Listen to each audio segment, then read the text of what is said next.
Hello, everyone. Thank you for listening to another episode of Dan and Tony Sports. My name is Dan Snyder, joined by Tony Casper. Tony, how are you doing tonight? Doing pretty good. Still trying to recover from a sports weekend myself. Ready for this post-draft podcast. Post-draft are two of my favorite words. Now, unfortunately, Dan O'Shea again could not be with us. He is recovering from an illness. He should be back in action next week. But tonight, we're going to talk, like we said, about post-NFL draft reaction. So, before we begin, I do have, like always, our pigskin poetry. This week it's called The Ballad of Mitchell T. Chicago Bears, what did you do? You selected Mitch Trubisky with pick number 2. You're taking a gamble, probably won't pay off. You've just selected your own Jared Goff. Your decision is confusing, perplexing at best.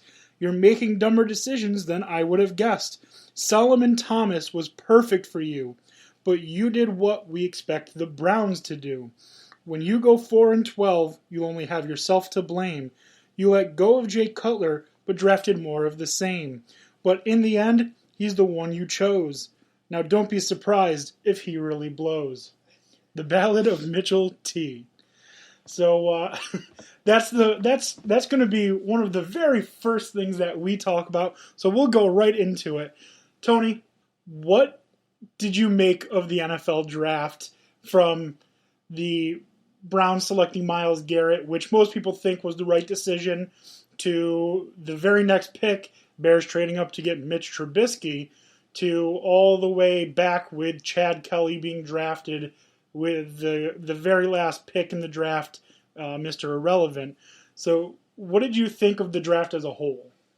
I was a little underwhelmed by this draft, although I think this draft from the offset was a very defensive-heavy draft, and we expected that. I think that there were a lot of trades that were pretty surprising being led off with the Bears. I'm not sure I fully understand all that they've given up to get somebody with such a questionable potential in the future.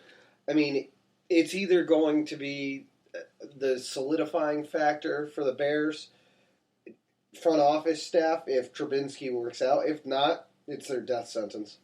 Yeah, and it's just a confusing, perplexing situation going on right now in Chicago. The Bears just spent 3 years, $40-some million on Mike Glennon, actually had him in their draft room for a draft party, and then traded up to draft the one quarterback that we haven't seen very much of in college football, Mitch Trubisky out of North Carolina, who, fun fact, will only be the second quarterback to play in the NFL from North Carolina, the first being T.J. Yates. Well, that doesn't set a very good precedent to begin with. I mean, it's kind of strange that they would have Glennon there for this process, especially to make such a bold move, because you have to think that during this process they knew that this was going to happen. And for what it's worth, I think the Browns did make the right decision. I think Garrett was the best player in this draft easily, and you got to take a talent like that if it's available to you, especially with how I felt the quarterback talent was available in this draft. But if you're the Bears, you had to know you were making this move, especially if the Browns didn't take him. You knew you were going to pull the trigger, being the fact that the only team ahead of you was San Francisco. And I don't even know if San Francisco would have taken Trubisky if they had their second-round pick. No, I don't know that they would have. But you said you thought that Garrett was the best player. I had him, in my opinion, as the third, maybe fourth best player. But the two players that I have definitely ahead of him were Jamal Adams. But they have a good secondary. You're not getting rid of Joe Hayden anytime soon. Right. So you don't need him. And then Reuben Foster, you just signed Jamie Collins, who is a very good linebacker, to a good contract. So you're not going to draft one of those two if you have guys that you are comfortable with going into week 1. Unlike the defensive line, where they needed to go after a Solomon Thomas, a Myles Garrett, and their run Their run defense was a little bit better than their pass defense, so they needed to get that pass rusher. Right, and that's what Garrett does to them. It gives them a solidified, almost real monster at every level of their defensive field now, at the D-line, the linebacking core, and the secondary. So, in my opinion, I think the Browns made the right move there. The Chicago one is baffling, but, I mean, they must see something in Trubisky that really made them believe in it, but almost like the pigskin poetry, I don't know if he's going to amount to anything more than a Kyle Orton or a Jay Cutler. No, I don't know. Kyle Orton and Jay Cutler had good long careers. I don't know that Mitch Trubisky will have that same longevity. And really quickly, while we mentioned Jay Cutler, I saw a rumor today that he was talked about as being a possible backup to Dak Prescott in Dallas. I don't think he's willing to take a backup role. First of all, second of all, if you want to have a person who's a backup, the backup is supposed to be the younger player. So keeping Kellen Moore as your backup quarterback, I think, is a better idea, unless they think because the roles are reversed, the younger quarterback is the starter, that there should be a veteran to fall back on. But Kellen Moore's only been in the league for 3-4 years, so he's in that awkward phase of still new, somewhat veteran. So what do you think of the talk of the Cowboys possibly pursuing Jay Cutler as their backup? I mean, I could get it, and I could understand it in a necessary having maybe a veteran back there. I don't know if Cutler really cares where he goes or what he's doing or how he's going about doing it. So I don't know. I'm sure he does want to start, but I don't know that he's necessarily going to care about it. That being said, I mean, Dallas, if they can get him and they can get him cheap, it doesn't hurt to have him there holding a clipboard on the sidelines. God forbid you do need him. Although you really hope you don't, because you never know which Jay Cutler you're going to get, whether you're going to get the one that can actually go out and score some points, or if you're going to get the one that things aren't going well and he decides that he's hurt. Yeah, that phantom broken finger that when he had the chance to go back into the game, he decided to stay on the sideline. Yeah, so, I mean, if Dallas can get it, I mean, I understand their thought process. I mean, you don't know what's going to happen in Dallas. I mean, they really shouldn't have to worry about much, considering Jackson, he's not going to have the pressure on him, considering the fact that they have Ezekiel in that line. That's not going anywhere for them. So I think that Dallas is probably going to be okay. The comparison between Trubisky and Cutler is, I just feel like maybe we don't know what the longevity is going to be out of Trubisky, but from what I can see, I don't know that I can see him being better than just a consistently average quarterback for his entire career. Okay, well then I can see that. I can see that comparison a lot more than now that you put it that way. But I think that Trubisky was probably the third best quarterback in the draft, in my opinion. I'm not an expert.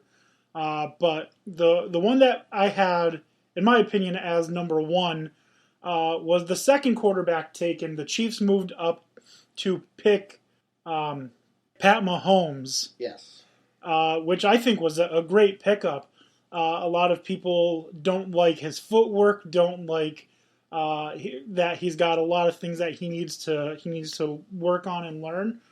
But he's going to the perfect system for him. He's going to sit behind Alex Smith for a year or two. He's going to work on getting his footwork right. He's going to a winning team. He's going to a team that has an offensive line that can block for him and a team that has a running game that can get him 70, 80 yards a game. And he's got Andy Reid, which is like the great equalizer. Yeah, I like the Chiefs pick. The Chiefs made a lot of sense. I don't think a lot of people saw them moving up, but they saw a good enough advantage to be able to sneak in there and take somebody that may not be NFL ready now, but under the guidance of Andy Reid, not having the pressure of having to be the starter and being in a winning mentality, I think all of it bodes well for him to be able to be groomed and matured into a quarterback that I think Kansas City fans will end up being happy with when it is time for Alex Smith to give up the reins or for them and the Chiefs to part separate ways. Right, right. And much like Pat Mahomes, a quarterback who's going to a good situation, Deshaun Watson gets drafted by the Houston Texans.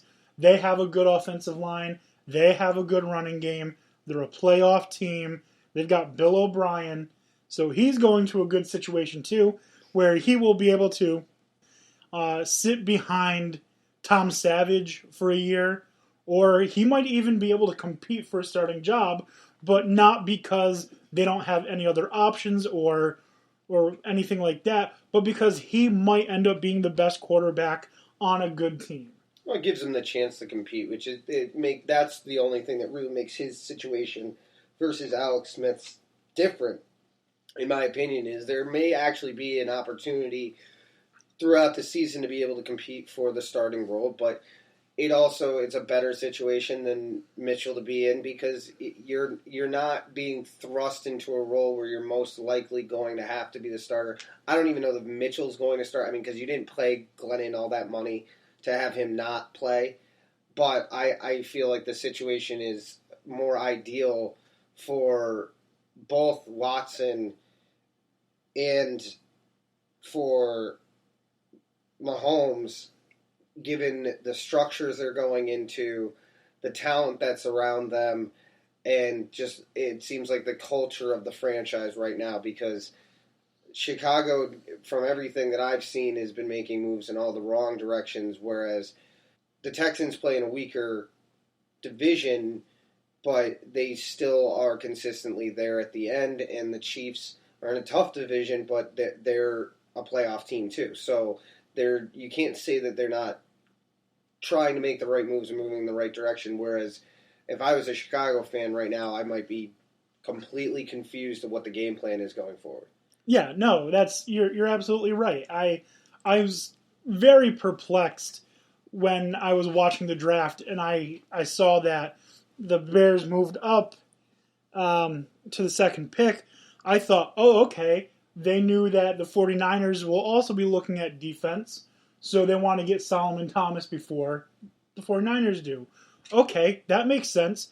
But then when I heard with the second pick in the first round, the 2017 NFL Draft, the Chicago Bears select Mitchell Trubisky. Those old cartoons where the eyes pop out and the jaw hits the floor? Yeah. That was me. It was the same reaction. I didn't understand that. And I mean, the Bears didn't make the situation any better for them with any of their other picks. It just seemed like there was, it just doesn't give me a sense of a clear direction, especially when you make such a bold move early. You'd like to see somewhere what your team is trying to accomplish, and it just wasn't evident to me with any of the Bears selection. So, I mean, I'm confused by it, but, I mean, they shocked me in the beginning of the draft, so it's kind of fitting that they shocked the rest of the way through. Yeah, absolutely. The Bears, when they said Bears, I thought that at first they had messed up. Like, the Bears wouldn't do anything that stupid. Did they mean the Browns? But right. No, it was the Bears. No, in fact, it was Chicago. So I feel for you if you're a Chicago fan now. Yeah. But the Browns did end up getting a quarterback themselves with the 52nd pick. That's pick in round 2. They selected the fourth of the big four quarterbacks, DeShone Kizer. DeShone Kizer, he's athletically gifted. He's got a good arm. The questions with him are how focused will he be? What's his mentality going to be? And being in Cleveland, is he going to be the starting quarterback? Or is he going to be the quarterback that gets thrown into a bad situation? Because as good as the future looks for the Browns with the way they're piling these draft picks and getting Myles Garrett and Joe Thomas still being there, it's not looking like this season is going to be a good season for the Browns. But they did draft a quarterback that a lot of people thought might have been the first quarterback taken. If you go back months, a lot of people were saying DeShone Kizer could be the first quarterback taken. So they got a serviceable quarterback with a value pick for a lot of people in the second round.